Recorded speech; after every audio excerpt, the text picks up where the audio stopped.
Lost Media. Este é um tópico que possui dois extremos, que vai de apenas um inocente episódio perdido de um desenho animado até gravações de um evento trágico que não está disponível em nenhum lugar, o que faz com que existam certas mídias que seria melhor para todo mundo que elas continuassem perdidas para todo sempre. E é por isso que no vídeo de hoje nós analisaremos o iceberg das Lost Medias mais sombrias e pesadas, tanto no seu conteúdo quanto na história por trás delas. Vale dizer que obviamente esse vídeo vai ter algumas coisas um pouco pesadas, então assista com cautela. E eu tenho que dizer que eu não vou falar de tudo que tem no iceberg, porque tem coisas que se eu simplesmente mencionar, o YouTube vai me ferrar. Então pense nisso antes de dizer que faltou certo tópico nesse iceberg, ok? Agora, sem mais enrolações, vamos direto para o vídeo.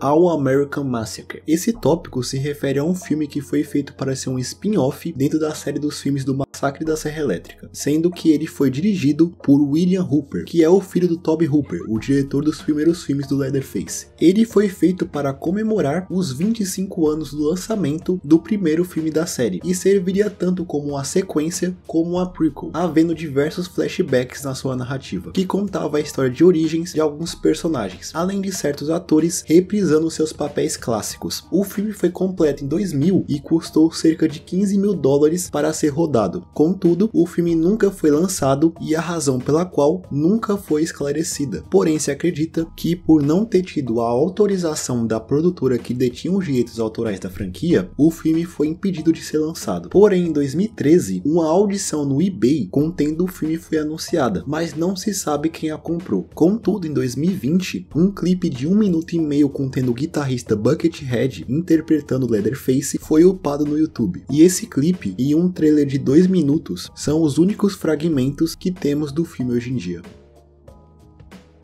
CR6. Não, CR6 não é um primo perdido do Cristiano Ronaldo. CR6 se trata possivelmente da primeira série live action produzida inteiramente para a internet, ou seja, a primeira websérie da história. O idealizador dessa série é uma misteriosa pessoa chamada Chris McKinstry, que era um desenvolvedor de software canadense que possui uma personalidade bastante explosiva, sendo que mesmo sendo um usuário da internet da primeira metade dos anos 90, muitos dos seus rastros ainda podem ser encontrados. Além de ser uma pessoa até que conhecida no mundo real, com várias notícias publicadas em jornais locais exaltando a sua genialidade, sendo que diziam que já aos 17 anos de idade, McKinstry já era um milionário, dado ao seu envolvimento na criação de barreiras anti-pirataria em softwares de grandes empresas. E em 1997, McKinstry iniciou a produção de uma série para a internet chamada CR6, uma sigla para Clickable Reality, ou realidade clicável em português, que era uma obra classificada no gênero soap opera, que em uma síntese breve é uma obra que conta uma trama que envolve um cast variado de personagens, basicamente o estilo narrativo presente nas novelas brasileiras. Porém, ao passar dos anos, a série simplesmente desapareceu no mapa e só foi redescoberta em 2021, quando um usuário do Reddit começou a fuçar em edições antigas de uma página da Wikipedia, até encontrar uma versão anterior que mencionava a série. E após o seu post no Reddit, uma busca se iniciou com diversos usuários coletando fragmentos de informação sobre a série em diversos cantos da internet, como em notícias de jornais da época, versões salvas do Wayback Machine do site oficial da série, encontrando também imagens promocionais e um vídeo mostrando algumas filmagens de bastidores das gravações e curtas entrevistas com alguns atores, sendo que todos os nomes dos atores envolvidos com a série foram descobertos. Porém, é aí que as coisas começam a ficar estranhas, já que contatando pessoas envolvidas na produção, os membros da busca pediram mais informações sobre a série, além de pedir a disponibilização de episódios, ou pelo menos fragmentos deles. Só que a recepção dessas pessoas não tinha como ser mais agressivas, sendo que muitos recusaram falar sobre a série, além de acusarem os membros da busca de quererem zoar com a cara de Chris, simplesmente por terem interesse em sua série. Isso gerou até um episódio bastante esquisito, onde uma pessoa entrou no server da busca e tentou de toda forma fazer com que as pessoas parassem de falar em CR6. Porém, a partir de informações tiradas de algumas pessoas, se soube que a série foi um enorme fracasso, apesar de aparentemente ter sido bem aceito pela mídia, sendo que ela fez com que Chris perdesse milhões de dólares, fazendo com que várias pessoas envolvidas na série não fossem devidamente pagas, configurando crimes financeiros no nome de Chris. E juntando tudo isso com os problemas mentais que Chris estava passando, sendo diagnosticado com um transtorno bipolar, ele decidiu se mudar de Toronto para o Chile, onde ele teoricamente viveu o resto da sua vida, até perder uma luta contra a depressão e vir a falecer em 2006, após postar uma carta em seu blog pessoal anunciando que ele faria o ato, o que foi recebido com piadas por alguns usuários que leram essa carta. Porém, infelizmente, os rumores se confirmaram dias depois. Contudo, certas pessoas acreditam que ele forjou a sua própria morte por causa de um perfil bem suspeito que apareceu na internet alguns meses depois do seu falecimento, que muitos acreditam ser uma persona de Chris. Contudo, essa teoria é desacreditada por muitos membros envolvidos na busca.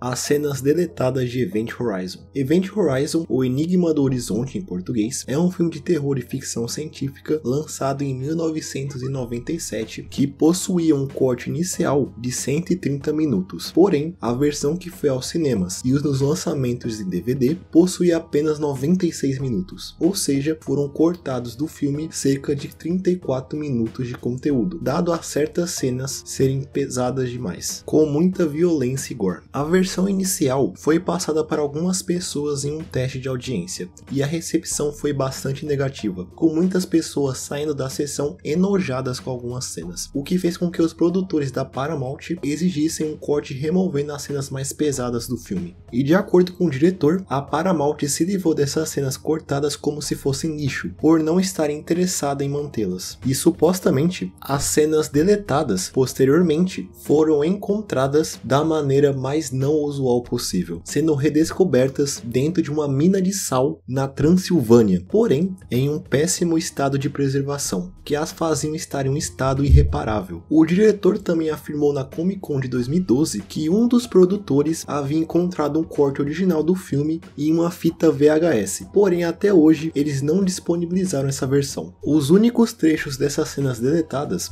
que estão disponíveis para o público são encontradas como bônus dentro do DVD do filme lançado em 2006. Porém, mesmo essas estão em uma péssima qualidade, já que elas não passaram pela pós-produção. Contudo, as descrições das cenas deletadas existem e podem ser encontradas na internet.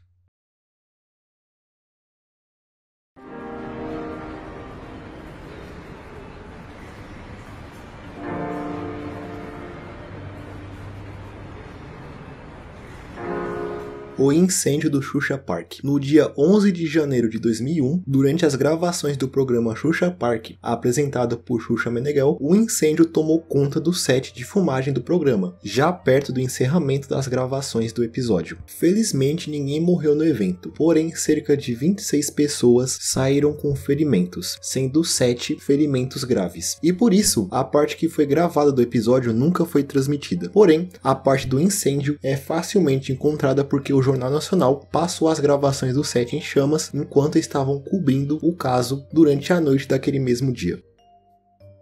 Os diários em vídeo de Aaron Halston. Em abril de 2003, o escalador americano Aaron Halston se envolveu em um acidente no Blue John Canyon, localizado no estado do Utah, onde uma pedra prendeu a sua mão direita contra a parede do desfiladeiro, assim o impossibilitando de se mover. E como ele não tinha avisado ninguém que ele faria aquele percurso, ele não tinha mais nenhuma esperança de sair vivo de lá. Então ele começou a fazer diários em vídeos com a câmera que ele carregava, para entregar à sua família e amigos após a sua morte. Porém, felizmente, ele conseguiu se desprender da pedra após amputar o seu próprio braço, o fazendo retornar para casa em segurança. E essa história inspirou o filme 127 Horas, estrelado por James Franco, que em preparação para o filme assistiu às fitas. Porém, Halston nunca disponibilizou seus diários ao público, dizendo que ele foi feito apenas para seus familiares e amigos. E atualmente existe apenas um pequeno fragmento disponível. Him, ou Ele, é um filme adulto gay que foi lançado em 1974, que contava a história de um jovem que começou a ter uma obsessão erótica com a figura de Jesus Cristo. O filme ganhou notoriedade pela sua menção no livro Golden Turkey Awards, e por muito tempo se acreditou que o filme era falso. Porém, a partir do encontro de diversos anúncios de jornais e críticas datadas da época do lançamento do filme, se confirmou que ele realmente existiu em algum ponto. Porém, a única coisa sobrevivente hoje de Him são anúncios de jornais e apenas uma imagem promocional.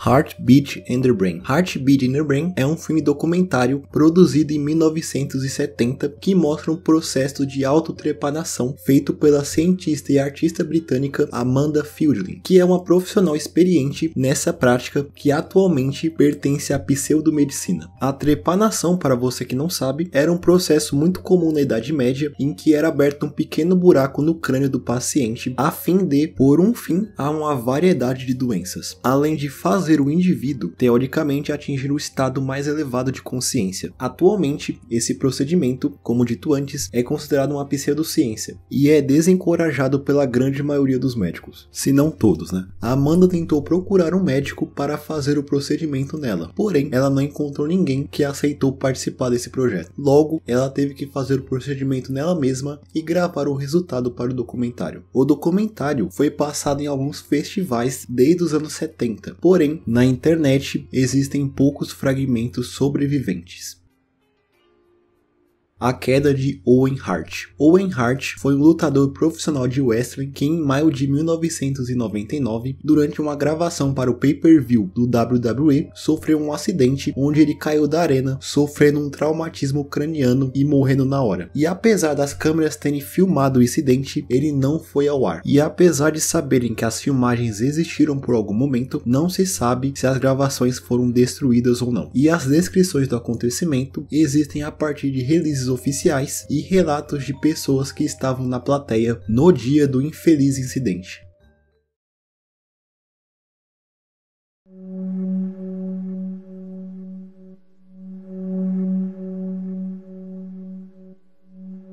As fotos da Babushka Lady. Esse tópico se refere às fotos que foram tiradas pela enigmática senhora que posteriormente ficou conhecida como Babushka Lady, que foi avistada tirando fotos durante o assassinato do até então presidente norte-americano John F. Kennedy. A mulher nunca foi identificada, nem foram encontradas as fotos que ela havia tirado. E apesar da identidade da mulher nunca ter sido confirmada, houve diversas reivindicações de mulheres dizendo ser a Babushka Lady, com a mais famosa sendo uma mulher chamada Beverly Oliver. Porém, a sua reivindicação é descartada devido a algumas incoerências nas provas que ela mostrou, como a câmera que ela dizia estar usando não havia sido lançada na época. Mas segundo ela, as gravações que ela fez naquele dia foram confiscadas por dois homens que se identificaram como agentes do FBI.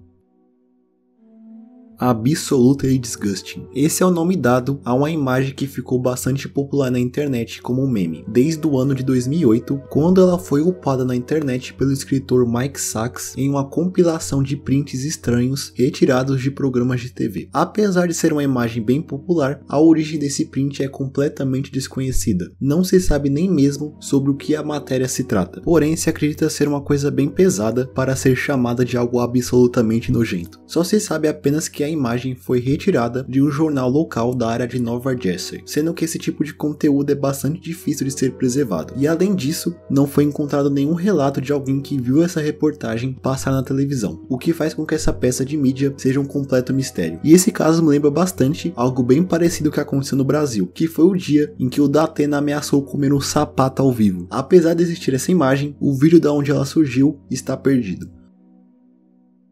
O incidente do Sea Award. Dawn Brancheau era uma treinadora de animais americana que trabalhava como treinador de orcas no Sea World, nos Estados Unidos. Ela fazia apresentações ao vivo com os animais, até que no dia 24 de fevereiro de 2010, a sua maior paixão se voltou contra ela, já que ela foi morta por uma orca na frente de centenas de pessoas. O incidente foi gravado, mas felizmente ele nunca foi disponibilizado ao público. O incidente também, além de ter inspirado a criação do documentário Blackfish de 2013, levantou diversas discussões de como esses parques e zoológicos tratam os animais, o fazendo ficarem estressados e causando incidentes como esse.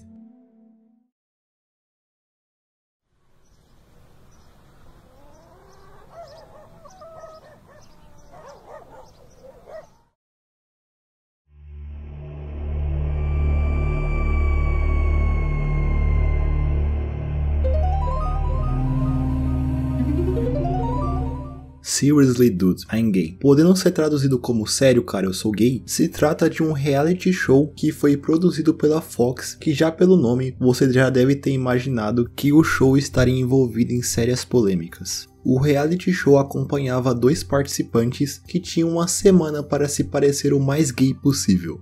Pois é, sendo que eles inclusive tinham que convencer a sua família e amigos que eles eram realmente gays. E no final da semana, uma pessoa homossexual tinha que decidir qual dos 2 pareciam mais gay. Como que ninguém da produção percebeu quão errado era isso? Enfim, foi gravado apenas um episódio do reality, porém ele nunca foi transmitido para o público, já que uma ação promovida pela ONG chamada GLAAD, sigla em inglês para Aliança de Gays e Lésbicas contra a Difamação, impediu que o programa fosse ao ar após assistir o reality antes dele ser transmitido no canal em junho de 2004, sendo que eles disseram que o show era, entre aspas, um exercício de humilhação sistemática. E essa recepção fez com que a Fox cancelasse o show, fazendo com que o episódio produzido não fosse disponibilizado ao público de qualquer forma, sendo que absolutamente nada do show está disponível, além de uma única imagem promocional de um dos participantes junto dos seus treinadores, que fala por si só, não é?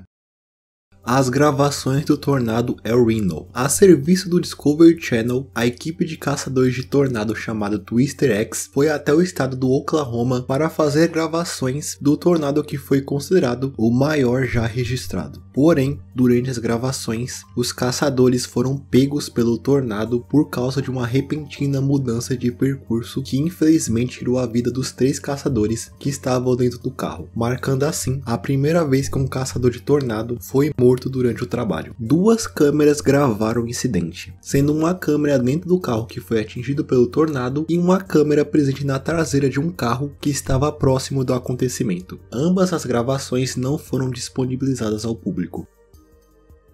The Skyway Man. The Skyway Man foi um filme documentário lançado em 1920 que mostrava diversas performances com aviões acrobáticos, e ele é conhecido por ser o primeiro filme a documentar a morte de um dos seus atores em vídeo. E mesmo gravando esse incidente, a cena foi para o corte final do filme, chegando aos cinemas, e obviamente o público que assistiu o filme ficou chocado, o que contribuiu para que o filme não fosse preservado, e atualmente ele é considerado completamente perdido, com apenas alguns anúncios de jornais e imagens de divulgação sobreviventes.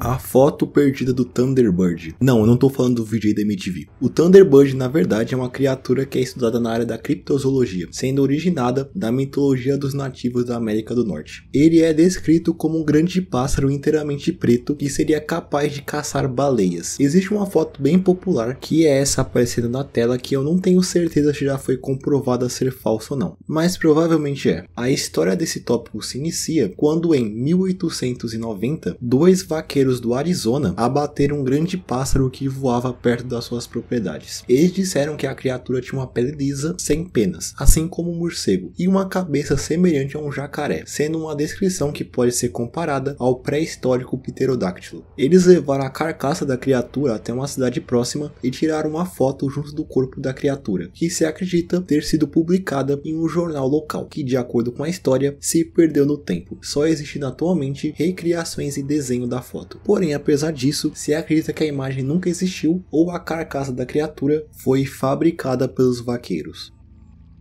O áudio de Timothy Treadwell. Timothy Treadwell foi um ambientalista americano que tinha uma profunda paixão por ursos, principalmente os ursos cinzentos, que lhe deu o apelido de Greasy Man. Em outubro de 2006, Treadwell, junto da sua namorada, foram acampar nas proximidades da reserva natural de Katmai, conhecida por ser um paraíso dos ursos. Timothy viveu mais de 12 anos na reserva e gravou mais de 100 horas de registros de ursos na natureza. Porém, nesse dia, em circunstâncias informações ainda pouco esclarecidas, tanto Treadwell quanto a sua namorada foram atacados por ursos e morreram por causa dos graves ferimentos. E uma das câmeras de Treadwell conseguiu gravar o ataque do urso, porém apenas o áudio, já que a lente da câmera estava virada contra o chão. O áudio, até os dias de hoje, está em posse de uma ex-namorada de Treadwell. E durante as gravações do documentário Greasy Man, lançado em 2005, que contava a história do ambientalista, o diretor Werner Herzog teve a oportunidade de escutar o áudio, e ele afirmou que, após escutá-lo, que aquilo foi uma das coisas mais perturbadoras que ele já experienciou, além de aconselhar a ex-namorada de Treadwell a destruir aquele material, o que não se sabe se ela seguiu esse conselho ou não, mas de uma maneira ou de outra, é extremamente improvável que o áudio seja disponibilizado algum dia.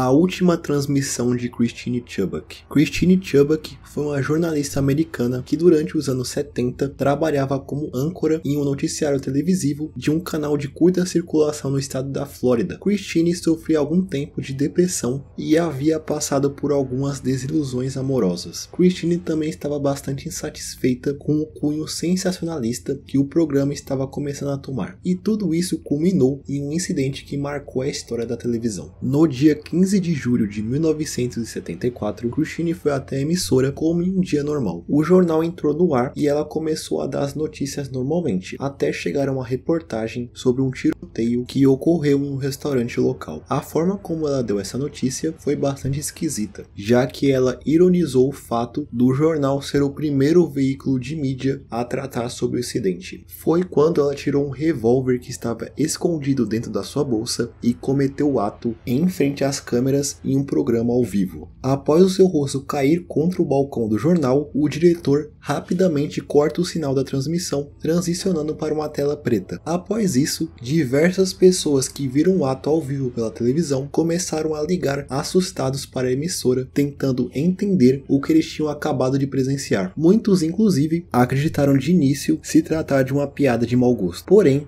as notícias rapidamente vieram para confirmar de que de fato Christine havia tirado a sua própria vida em frente às câmeras. E devido à tecnologia de gravações em VHS naquela época já existir, existe uma pequena possibilidade de alguém ter gravado o incidente. Porém, até hoje, os últimos momentos de Christine Chubbuck é considerado uma lost media. Contudo, o áudio completo do incidente foi disponibilizado em abril de 2021, mas mesmo assim é improvável que o vídeo completo seja encontrado algum dia. E o caso inspirou a criação do filme Christine, lançado em 2016. Acho que esse meme não faz mais muito sentido, não é?